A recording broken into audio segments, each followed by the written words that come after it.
नमस्कार, nature degree channel में आप सबों का स्वागत है। आइए देखते हैं किस तरह से लेयरिंग विधि द्वारा आर्टिफिशियल वेजिटेटिव प्रोपेगेशन होता है नींबू के पौधे में। वर्धी प्रजनन में क्रोमोसोम की संरचना में कोई बदलाव नहीं होता, अतः जनक पौधे से उत्पन्न पौधा मातृ पौधे के लगभग समान गुणधर्म वाला होता है। पौधे के किसी ब्रांच को हम झुकाकर ज़मीन के पास लाते हैं और सौभाग्य से हमें यह नींबू का झुका हुआ ब्रांच मिल गया है और लेयरिंग विधि द्वारा उस पौधे का वर्धी प्रजनन कराया जाता है, जिसका कटिंग आसानी से नहीं लगता, अर्थात जिसके कटे हुए स्टेम के भाग में आसानी से रूट डेवलप नहीं होता है। और यहाँ देख रहे हैं नींबू का यह झुका हुआ डाली, अगर नहीं है तो किसी दूसरे ब्रांच को हम झुका करके ज़मीन के पास लाते हैं। लेयरिंग की क्रिया जब बेली या चमेली के पौधे में की जाती है तो उसके नोड से अर्थात पर्व संधि से रूट डेवलप होता है, लेकिन नींबू में पर्व संधि या पर्व से कहीं से भी जड़ उत्पन्न नहीं होता, अतः इसमें एक विशेष प्रकार की क्रिया करनी पड़ती है। स्टेम के कुछ भाग में हमको रिंग या गार्डिल निकालना पड़ेगा और रिंग या गार्डिल से उसके बार्क को हम हटाते हैं। यहाँ देखिए स्टेम के इस ब्रांच से हम रिंग या गार्डिल निकाल रहे हैं।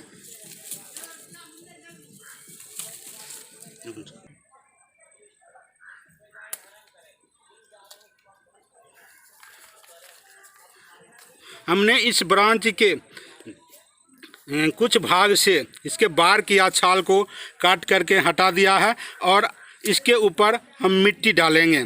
कुछ दिन में इस शाखा के इस रिंग या गार्डिल किए हुए ऊपरी भाग से अपस्थानिक जड़ें निकलेगी और यह तेज़ी से विकसित होगा और तब हम क्या करेंगे, यहाँ से इसको काट करके अलग कर देंगे और यह मातृ पौधे से यह जो है डॉटर प्लांट अलग हो जाएगा और नया पौधा के रूप में परिवर्धित और विकसित हो जाएगा। इस पौधे को तब हम यहाँ से स्थानांतरित कर दूसरी जगह रोपण कर देंगे। अगर शाखा झुका हुआ नहीं है तो शाखा पर हम दबाव डाल करके इसको ज़मीन के बिल्कुल पास लाएंगे और तब इस पर जो है इस हटाए हुए छाल के ऊपर हम जो है मिट्टी का एक बड़ा स्तर बना देंगे, ताकि इस पर जो है ऊपर से दबाव पड़ते रहे और यहाँ इस भाग से यहाँ से जड़ उत्पन्न होगा जो तेज़ी से विकसित होगा। और इस मिट्टी के स्तर पर पर्याप्त नमी बनाए रखते हैं, जिससे जड़ निर्माण की प्रक्रिया, रूट फॉर्मेशन की प्रक्रिया जो है तेज़ी से होती है।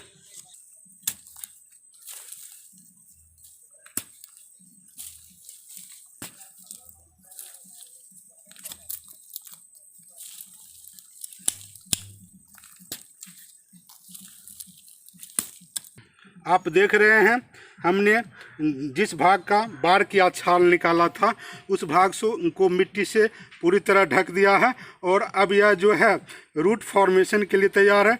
कुछ दिन के बाद इस कटे हुए बार्क से के ऊपरी भाग से, छाल के ऊपरी भाग से जड़ का निर्माण होगा और तब हम जो है यहाँ से काट देंगे और यह जो है एक नया पौधा के रूप में परिवर्धित या विकसित हो जाएगा। तरह से जब किसी पौधा की किसी ब्रांच या डाली को झुका करके ज़मीन के पास लाते हैं और उसमें इंजुरी उत्पन्न करते हैं, या कुछ पौधे ऐसे होते हैं बिना इंजुरी उत्पन्न किए हुए उसके नोड या इंटरनोड से जड़ें उत्पन्न होती है और तब यहाँ से काट करके नया पौधा विकसित करते हैं, तो यह विधि लेयरिंग कहलाता है। अब हम नींबू के पौधा में एयर लेयरिंग के बारे में समझेंगे। एयर लेयरिंग को गुटी या कलम लगाना भी कहते हैं। गुटी या कलम लगाकर हम इच्छित आकार के पौधे तैयार कर सकते हैं और जो अच्छा फलन वाला होता है। एयर लेयरिंग गुटी या कलम हम इतना मोटा शाखा से लेकर के इतना मोटा शाखा तक में कर सकते हैं। गुटी या कलम निर्माण की प्रक्रिया नींबू के पौधे में जो बीजू पौधा होता है उसमें थोड़ा कठिन होता है, लेकिन जो गुटी या कलम विधि से तैयार पौधा होता है उसमें गुटी विधि से कलम तैयार करने की क्रिया आसानी से होती है, क्योंकि इसमें जल्दी से रूट फॉर्मेशन होता है। गुटी या कलम तैयार करने के लिए हम शाखा के इच्छित स्थान पर 2.5 से 3 सेंटीमीटर की लंबाई में एक रिंग या गर्डिल तैयार करते हैं। और यह देखिए रिंग या गर्डिल कैसे तैयार होता है। शाखा के चारों ओर एक गहरी खांच लगाते हैं।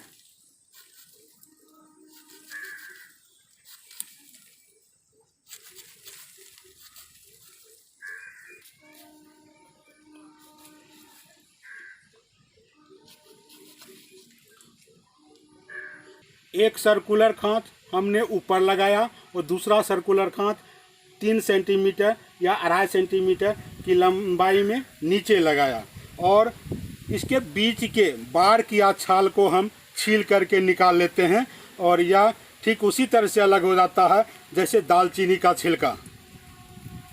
इस तरह से किसी ब्रांच के छाल को छील करके हटाने की क्रिया को रिंगिंग या गर्लिंग एक्सपेरिमेंट कहते हैं। और यह आइए रिंगिंग या गर्लिंग एक्सपेरिमेंट का क्या प्रभाव पड़ता है आगे देखते हैं।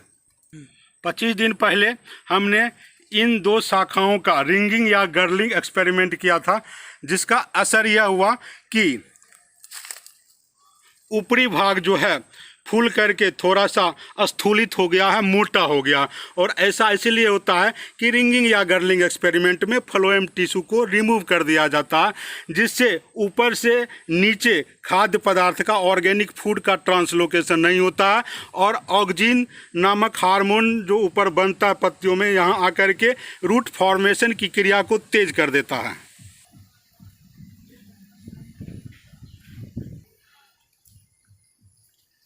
नजदीक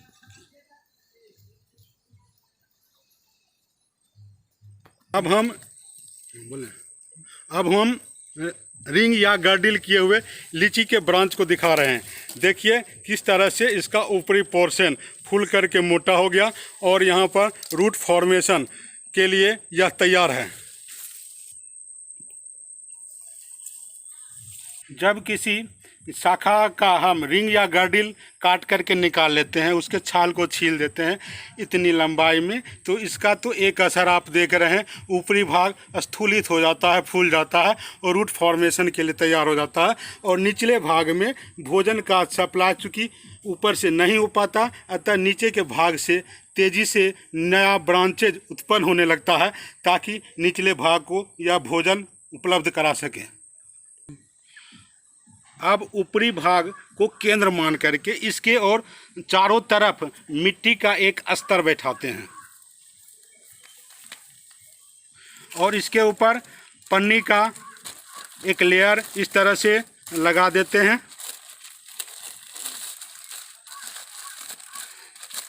ताकि मिट्टी में उपलब्ध नमी उड़ने ना पाए। अब हम एक गांठ ऊपर लगाएंगे और दूसरा गांठ नीचे लगाएंगे।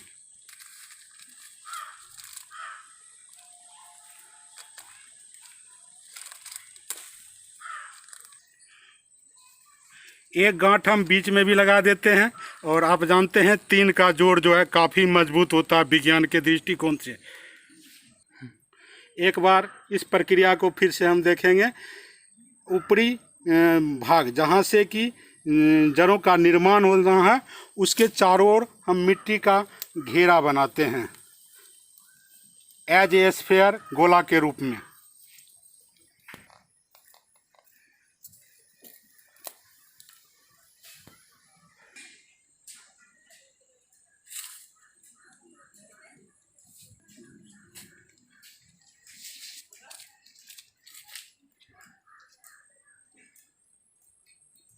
आज हमने देखा कि नींबू के पौधे में लेयरिंग की क्रिया जो है हम इस तरह से कर सकते हैं। कहाँ तक बोले थे? मिट्टी के पास ब्रांच को झुका करके उसमें खांच उत्पन्न करके रूट डेवलप किया जाता है, और इस तरह से नया पौधा को तैयार किया जाता है, तो यह लेयरिंग कहलाता है। लेकिन जब यही क्रिया हवा में होता है, तो इस विधि को एयर लेयरिंग कहते हैं। लेयरिंग विधि से या एयर लेयरिंग विधि से जो पौधा तैयार होगा वह मातृ पौधे के लगभग समान गुणधर्म वाला होता है, क्योंकि यहाँ क्रोमोसोम के संरचना में, जीन की संरचना में कोई बदलाव नहीं होता है। यही क्रिया, लेकिन जब नया पौधा हम बीज से तैयार करते हैं, बीज जो है सेक्सुअल रिप्रोडक्शन का परिणाम होता है, और सेक्सुअल रिप्रोडक्शन में गैमिट फॉर्मेशन होता है, और गैमिट निर्माण के लिए क्या होता है, जीन की संरचना में बदलाव होता है, और इस तरह से सेक्सुअल रिप्रोडक्शन के परिणाम स्वरूप जो बीज से तैयार पौधा होता है वह मातृ पौधा के समान गुण धर्म वाला नहीं होता, क्योंकि उसमें जीन की संरचना में बदलाव हो जाता है। बीज से तैयार पौधे के विकास में काफ़ी लंबा समय लगता है, लेकिन आप यहाँ देख रहे हैं आर्टिफिशियल वेजिटेटिव रिप्रोडक्शन या प्रोपेगेशन द्वारा तैयार जो पौधे होंगे वह काफ़ी बड़े होंगे, हमारे इच्छित आकार के होंगे, और इसका जो उम्र होगा लगभग मातृ पौधा के बराबर होगा, और इसमें फलन और पुष्पन की क्रिया मातृ पौधा से अलग होने के बाद कंटिन्यू जारी रहेगा। अब गुटी या कलम बांधने की विधि को हम लीची के पौधे में ठीक उसी प्रकार से कर रहे हैं।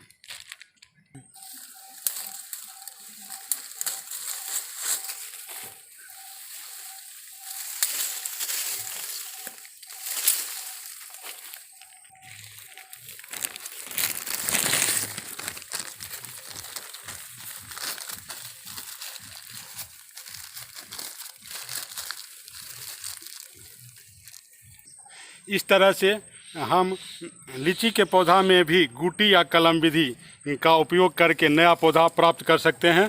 और जब काफ़ी अधिक दिनों तक बारिश की संभावना होती है तो पॉलीथीन या पन्नी के ऊपरी भागों में हम ब्लेड से पन्नी को काट देंगे, जिससे कि वर्षा के डायरेक्ट संपर्क में आ जाए और इसमें जड़ निर्माण की क्रिया तेज हो जाए।